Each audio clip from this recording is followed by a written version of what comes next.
So today we're going to be comparing the brand new GF55 f1.7 versus the old 45 f2.8. Now, clearly this is not a scientific test.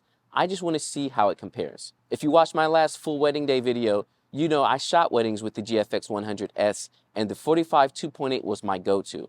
But now that there is a 55 1.7 also paired up with the 80 1.7, I think this might be my go-to setup if and whenever I'm doing weddings on the GFX system. I'll be shooting all the photos in JPEG and trying to match as best as possible. So let's see what we get out of these lenses. And keep in mind, today is not the greatest day. It is raining and absolutely gray.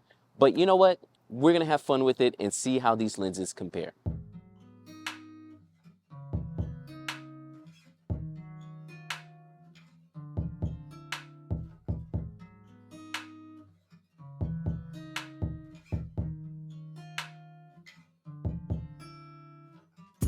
So while we're comparing the photos, let's talk a little bit about how the lens was working for me and how I generally feel about it.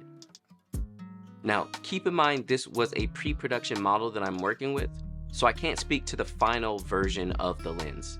However, I can already tell you this is probably going to be one of the main lenses in my kit. As a wedding photographer, 55 1.7 is pretty much always going to live on my camera, and I cannot wait to get my hands on a full production version of the lens.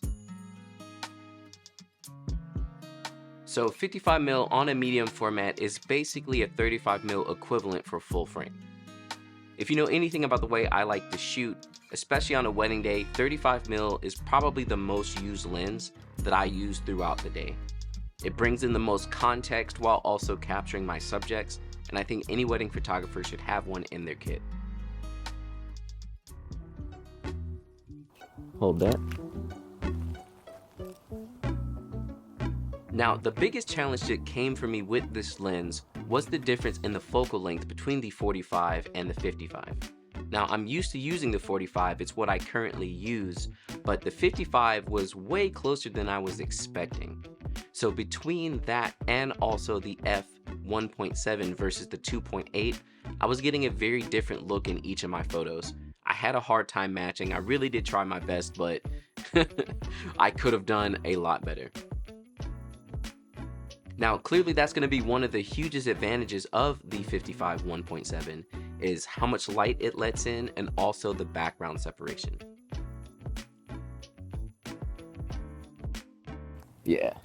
Everything you see here was shot wide open. I really just wanted to see what the background separation was going to look like. I could have and probably should have stopped down a little bit to make sure that all my photos were tack sharp, but I really want to see what it looks like when it's wide open.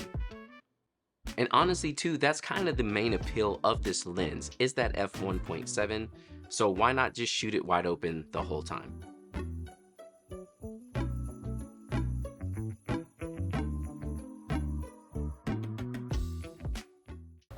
Right there. And yeah, we're gonna stay in between some of the lines. So come over to your right just the tiniest bit. Right there. Something else that I love about the lens is it has the same build grade and nearly the same weight as the 81.7, which is hands down one of my favorite lenses for the GFX. I mean, I pretty much sold my 110 f2 just for the 81.7. I absolutely love that lens. And if you want to see me shooting with it more, please let me know in the comments below.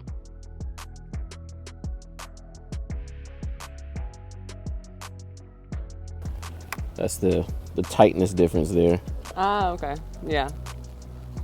It's a big difference. Yeah, it is.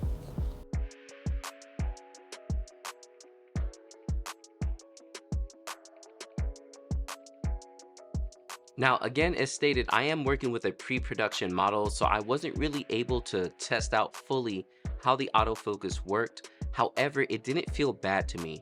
I do still need to spend some more time with it. However, even on this pre-production model, I was happy with the focusing system.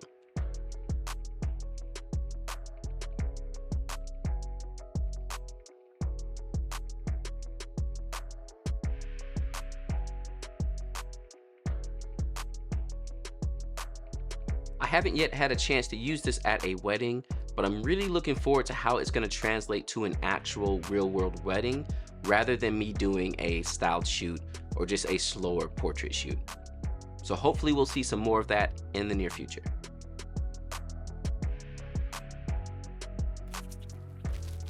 Oh, it's cold.